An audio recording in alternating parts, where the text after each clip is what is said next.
Hello दोस्तों, आज हमारे बीच जो नए मेहमान हैं वो लईकुर रहमान साहब हैं और जामिया नगर और दिल्ली, ख़ास तौर से दिल्ली और जामिया नगर के हालात के बारे में हम जानेंगे। साथ साथ हमारे मुफ्ती साहब एनालिटिक हैं, एनालिसिस करेंगे कि हालात कैसे सुधरेगा और क्या क्या करेंगे ताकि ख़ास तौर से मुसलमानों की हालत में सुधार आए। तो सबसे पहले हम इनका परिचय पूछते हैं। सर बताइए अपने बारे में। मेरा नाम लईकुर रहमान है। ठीक है ना, मैं जामिया नगर ओखला बटला हाउस में रहता हूँ। और यहाँ सबसे बड़ा प्रॉब्लम क्या है कि सफाई का। ठीक है ना, सफाई का हर गली में प्रॉब्लम है। जहाँ पे देखिए वहाँ पे कूड़े रखे हुए हैं। ठीक है ना, ना कोई है ना वार्ड काउंसलर जो है वो ध्यान दे रहे हैं, ना कहलाता है मीडिया बिल्कुल ध्यान दे सही। रही है। ठीक है ना, अब पब्लिक ध्यान दे रहे हैं। अब यहाँ पर के जो भी अच्छे पढ़े लिखे लोग भी हैं तो वो 100 रुपया 150 रुपया दे के वो कूड़े वाले को रख नहीं सकते, वो ऊपर ही से गिरा देते हैं। ये सबसे बड़ा फैक्टर है बटला हाउस में और जामिया नगर में। बिल्कुल सही। जैसा लेकुर रहमान साहब ने बताया है कि यहाँ की ये प्रॉब्लम है, वाक़तन ये बहुत बड़ी प्रॉब्लम है। और ये हम देखिए गवर्नमेंट तो करेगी नहीं करेगी उसका हमें नहीं पता है, लेकिन हर इंसान की खुद की एक जिम्मेदारी रिस्पॉन्सिबिलिटीज़ है। तो हम लोगों को खुद आगे बढ़ना है और इस बात को सफाई तभी हो सकती है। लेक साहब, आपको पता है बाहरी लोग आते हैं तो कहते हैं कूड़ा नगर है। कूड़ा नगर, बिल्कुल कूड़ा नगर, बिल्कुल सही बात है सर। तो इस पर कोई आपकी राय है? कूड़ा नगर कहते हैं। बिल्कुल कहते हैं। बताया तो ना कि आपको मैंने अभी जस्ट ही बताया कि यहाँ पे जितने भी जामिया नगर में जो है जितनी भी गली देख लीजिए, रोड देख लीजिए, वो पूरा कूड़ों ही से भरा तो हुआ है। डस्ट इतने हैं, कूड़े इतने हैं, कोई सफाई का ध्यान नहीं है। आप एजुकेशन से जुड़े हुए हैं। जी। जो बच्चों की एज है 12 साल से लेके 20 साल के बीच में, जो बच्चों ने एकदम जामिया नगर को ना उनके गार्जियन देख रहे हैं, ना ही उनका कोई क़यादत है, न मौलाना इमाम कोई भी उनको समझा नहीं रहा है। अब उन बच्चों को इसमें 10% बच्चे छोड़ दें जो अच्छा पढ़ाई लिखाई करते हैं, बाकी 90% जो हमारा यूथ है वो कहाँ जा रहा है, क्या कर रहा है, उसके बारे में डिटेल बताइए। देखिए 90% जो बच्चे हैं, एक तो सबसे बड़ी प्रॉब्लम क्या है कि पेरेंट्स अपने बच्चों पे ध्यान नहीं दे रहे, जो न्यू यूथ है। ठीक है ना, अब वो बच्चे क्या करते हैं कि स्कूल के बहाने से जाते हैं, दोस्ती यारी, ठीक है ना, फिर आवारागर्दी, ठीक है ना, ये बहुत सारी चीज़ों में इन्वॉल्व है ये। और दूसरी बात ये है कि पेरेंट्स ना जो बच्चे जो पढ़ते हैं, जो बच्चे पढ़ने के लिए आए, सबसे पहले उन्हें जो है ना एजुकेशन में लाएँ। ठीक है ना, मदरसे में तालीम दें। यहाँ की मदरसों की तालीम बच्चों में बहुत कमी है। बिल्कुल। और बहुत कम, मोबाइल का बिल्कुल। क्या उनके अंदर है? मोबाइल का जो लत लगा। मोबाइल का लत, देखिए मोबाइल का लत तो पहले बच्चों में नहीं थी, लेकिन ये कोविड आने के बाद से जो है ना ये बच्चों में कुछ ज़्यादा हो गया। 99% बच्चों में मोबाइल चलाने की आदत हो गई है। बिल्कुल सही। पेरेंट्स को ये लगता है कि हम अपने बच्चों को ऑनलाइन तो पढ़ा रहे हैं, लेकिन बट बच्चे जो है ना ऑनलाइन पढ़ नहीं रहे हैं। वो ऑनलाइन अपना यूट्यूब देख रहे हैं, गूगल देख रहे हैं, बहुत सारी चीज़ें ऐसी भी हैं जो गैर देखे भी नहीं जाती, वो चीज़ें वो अपना इस्तेमाल करें। लेकिन पेरेंट्स को ये लगता है कि हम बच्चों को एजुकेशन ऑनलाइन दे रहे हैं, लेकिन ये बिल्कुल ही गलत है। बच्चों को ऑफलाइन भेजें, ठीक है ना, मोबाइल से दूर रखें, तभी जाके बच्चे आपके सक्सेसफुल कर पाएंगे। और जो नशा आया बच्चों में वो कितने या कैसे है? आप बहुत अच्छे से देखते हैं गलियों में, कई बार आपने बताया कि वो 9th क्लास का है बच्चा नशा कर रहा है। और नशे में सिर्फ सिगरेट नहीं है, बहुत सारी चीज़ें हैं। देखिए सर, नशे में जो बच्चे हैं, जो जैसे कि 100% बच्चों में कम से कम 50% बच्चे तो ज़रूर नशा कर रहे हैं। ठीक है ना, वो सिर्फ गार्जियन के लैक कम्युनिकेशन की वजह से। हाँ, लेक ऑफ कम्युनिकेशन, ठीक है। ठीक है ना, वो बच्चे बिल्कुल जैसे कि सही। दोस्ती यारी है, ठीक है ना, वो गए, ठीक है ना, अब उसमें तो 10 ग्रुप है, एक ग्रुप में तो ऐसे बच्चे एक निकलते ही हैं। ठीक है ना, वो उसी में अपने रंग में ढल जाते हैं। सर इनकी बातों में कमेंट बताइए और उसका सुधार बताइए। सर बिल्कुल सर ने सही कहा है। और दूसरी कमी पता है सर क्या है, यहाँ के ज़्यादातर मुस्लिम बच्चे सरकारी स्कूल्स में पढ़ते हैं। ठीक है, क्योंकि यहाँ पे ज़्यादातर लोग किराए पे रहते हैं, वो बेचारे अफोर्ड नहीं कर पाते हैं।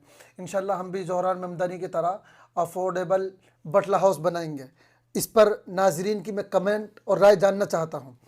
तो मैं ये कहना चाह रहा था, सरकारी स्कूल में पढ़ाते हैं और सरकारी स्कूल का सिस्टम सर तभी सुधर सकता है जब सुप्रीम कोर्ट इसके ऊपर एक्शन ले। जितने भी जजेज हैं, ऑफिशियल लोग हैं, जितने वहाँ के पढ़ाने वाले टीचर हैं, प्रिंसिपल हैं, उनके बच्चे खुद उसी स्कूल में पढ़ें, तभी सुधार हो सकता है, वरना किसी भी कीमत पर सुधार नहीं हो सकता है। अब वहाँ पर सरकारी स्कूल में बच्चे जाएंगे, टीचर जो है अपने गपशप कर रहे हैं, बच्चे बाहर चले गए, पार्कों में बैठे हैं। सर ने बिल्कुल सही कहा। तो वो जो है जब वो निकलेंगे वहाँ से, अच्छा घर जा नहीं सकते क्योंकि पेरेंट्स के डर है, स्कूल में पढ़ाई हो नहीं रही, टीचर ध्यान नहीं दे रहे। भाई बच्चा तो खेल की तरफ जाएगा, ये तो टीचर की और पेरेंट्स की रिस्पॉन्सिबिलिटी बनती है कि हम उनको कैसे एजुकेशन की तरफ लाएं, कैसे उनके माइंड को वहां से डाइवर्ट एजुकेशन की तरफ करें। मोबाइल की जो लत है जो बता रहे थे उसका क्या? सर मोबाइल की लत क्या, जब अगर स्कूल वाले प्रेशर डालेंगे पढ़ाई का तो बच्चों से मोबाइल मेरे हिसाब से खुद ब खुद छूट जाएगा।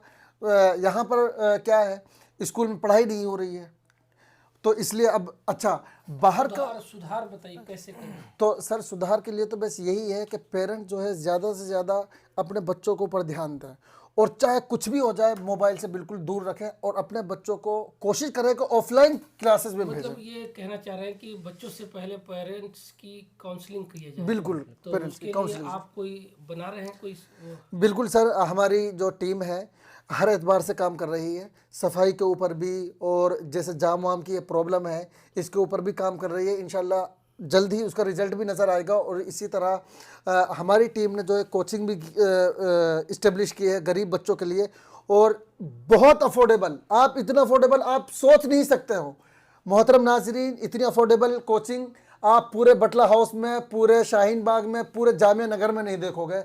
Natron neutron classes. और आपकी टीम पूरी सारे टीचर्स हैं? जी हाँ, सारे टीचर्स हैं। ठीक है केमिस्ट्री के और अल्हम्दुलिल्लाह हमारे यहाँ जितने भी टीचर्स हैं वो सब प्रोफेसर हैं, कोई इग्नू में पढ़ाते हैं और जामिया में पढ़ाने वाले हैं। फैकल्टी बहुत शानदार है। बस कमी किस चीज़ की है, पेरेंट्स अपने बच्चों को हमारे यहाँ भेजें, 100% इंशाल्लाह रिजल्ट आएगा और बिल्कुल अफोर्डेबल फीस में। अब बहुत ही सेंसिटिव मुद्दे पे बात करने जा रहा हूँ और ये जामिया नगर का सबसे ज़्यादा सेंसिटिव मुद्दा है सर। जी सर बताएं। जामिया नगर में मुफ्ती साहब के एनालिसिस के हिसाब से इन्होंने डेटा इकट्ठा किया कि लगभग 65 से 70% लोग यहाँ पे किराए पे रहते हैं। जी सर, वर्किंग क्लास है ऑलमोस्ट सर 80%। 80% और बाकी जो लैंडलॉर्ड है। हम दोनों साइड से डिस्कस करेंगे। सबसे पहले जो किराए का जो हाइक हुआ है, जो किराया बढ़ा 2-4 सालों में, जो फ्लैट 5,000 का था वो 12,000 का हो गया है। इसी तरह दुकानों का रेट जो बढ़ रहा, कैसे आदमी यहाँ पर रहे। अब किसी की सैलरी 20,000 है, 25,000 है, तो कैसे किराया। तो इसके लिए क्या राय है और इसमें परेशान जो लोग हैं उसके बारे में आप बताइए। सर इसमें देखिए पूरे जामिया नगर में लगभग 80% लोग के जो है ना लोग किराए पे किराए हैं। पे, बिल्कुल 20% बिल्कुल लोग सही। जिनका अपना है, ठीक है ना, जिनका अपना है या तो वो यूपी से भी है, बिहार से भी है, बंगाल से भी है, हर जगह के लोग हैं, ठीक है ना, सब जो मकान मालिक है। और सब मुस्लिम ही हाँ हैं। सब मुस्लिम ही है, कोई गैर मुस्लिम नहीं है, ज़्यादातर सब मुस्लिम ही है, 99% लोग मुस्लिम ही हैं, ठीक है ना। बट जैसे कि यहाँ पे किराया है तो किराया ये लॉकडाउन के बाद से किराए की इतनी उछाल आई है, ठीक है ना।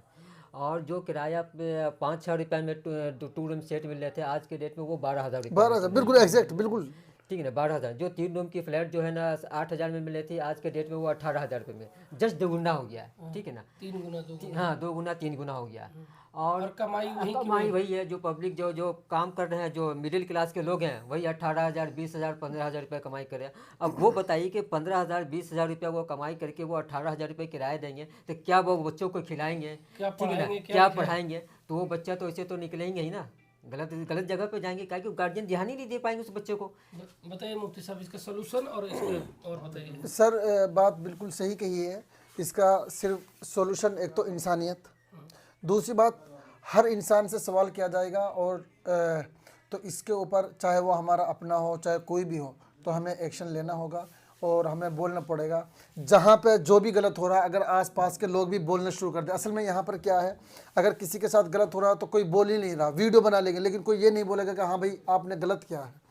तो इसके ऊपर मेरी राय ये है व्यूवर्स है कि आप लोग हमें भी बताएं कैसे इसको सोल्व किया जा सकता है। वैसे मेरी टीम इस पर काम कर रही है, कुछ लोगों से बातचीत भी हुई है और यहाँ के जो विधायक है, काउंसलर हैं, उनसे भी बात करने जा रहे हैं इंशाल्लाह जो है कुछ स्टैंडर्ड तय किया जाए, स्टैंडर्ड तय किया जाए और इसमें दोनों लोगों को किसी को नुकसान जी ना हो। नुकसान ना हो। बिल्कुल सही बात है और पूरा के पूरा आइडेंटिफाई करके दोनों साइड में ना रेंट। सर कुछ लोग तो जो है मकान मालिक ऐसे हैं जो यूनिट यूज़ कर लेते हैं, उनमें जो है 8-9 रुपीज़ पर यूनिट ले लेते हैं, 13-15 ले लेते हैं। तो ये ज़्यादती है और इसकी पकड़ होगी और इस्लामिक रूल के अगेंस्ट भी है। आप मुसलमान हैं, यहाँ पे सारे मुसलमान भाई रह रहे हैं, तो आप भी थोड़ा ख्याल रखिए और वो भी ख्याल रखेंगे, दोनों साइड से जो है होना और चाहिए। ये बहुत बड़ा मुद्दा भी है, इस पर आपकी टीम शायद काम कर रही है। जी नहीं, शायद नहीं, स्टार्ट कर दिया है और इंशाल्लाह अनकरीब उसका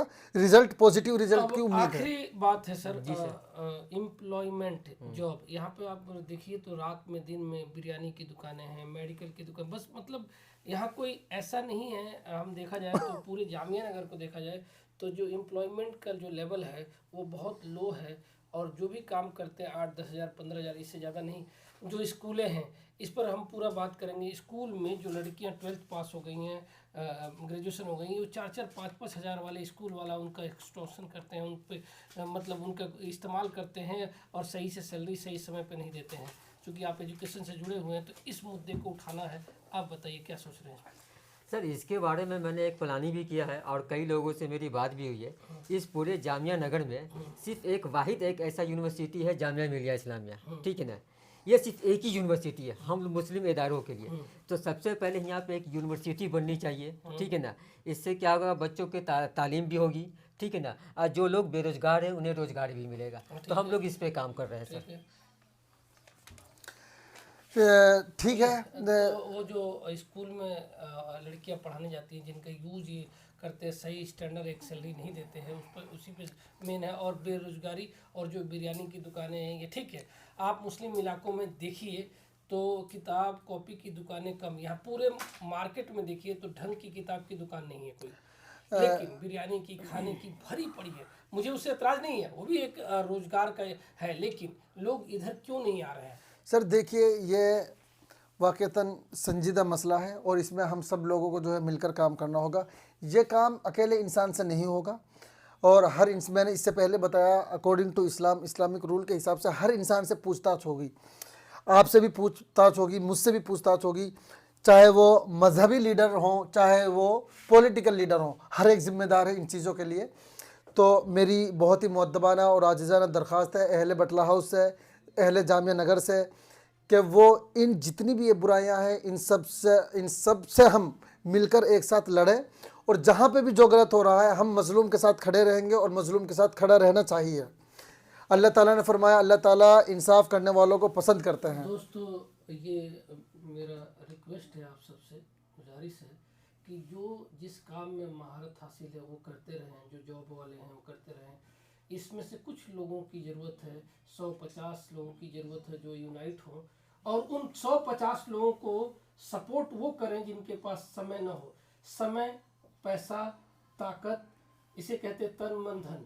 तो जिसके पास तन है उससे काम करे शरीर से, जिसके पास पैसा है, समय नहीं है तो वो पैसे से करे, जिसके पास समय है वो समय दे। हमने पूरा के पूरा एसोसिएशन बना रखा है। आप पढ़ने वाले हैं तो हमारे वहाँ आके पढ़ा सकते हैं गरीब बच्चों को। अगर आपके पास फाइनेंशियल प्रॉब्लम नहीं है, ताकतवर है, तो आप उससे पैसे से हमें सपोर्ट करें। और जिसके पास पैसा और समय दोनों नहीं हो तो हमारे वीडियो से सपोर्ट करें, इसे वॉच करें, इसे शेयर करें, ताकि हमारा ग्रुप ताकतवर हो। हम बिल्कुल निष्पक्ष और गरीबों के लिए कर रहे हैं, एम्पावरमेंट के लिए कर रहे हैं, एजुकेशन के लिए कर रहे हैं, और इसमें कोई भी कम्युनिटी बची वो नहीं रहेगी। सब हमारे साथ है कम्युनिटी, चाहे सिख हो, हिंदू हो, मुस्लिम हो, सबके लिए, ये सबके लिए हम लोग कर रहे हैं। और यहाँ पे कोई जात, कोई धर्म, कोई भी उनके साथ डिस्क्रिमिनेशन नहीं होगा। तो मैं फिर आपसे गुजारिश कर रहा हूँ कि आप हमारा साथ दीजिए, जो जैसे उसी लेवल पर साथ दे। हमें ज़रूरत नहीं है कि आप जॉब छोड़ के हमारे लिए आए, जॉब कीजिए, अपनी हिस्सेदारी हमारे साथ निभाइए। आइए हम सब मिलकर जामिया नगर को ग्रीन एंड क्लीन बनाएं। Thank you for watching. अस्सलाम वालेकुम वरहमतुल्लाहि वबरकातुहू।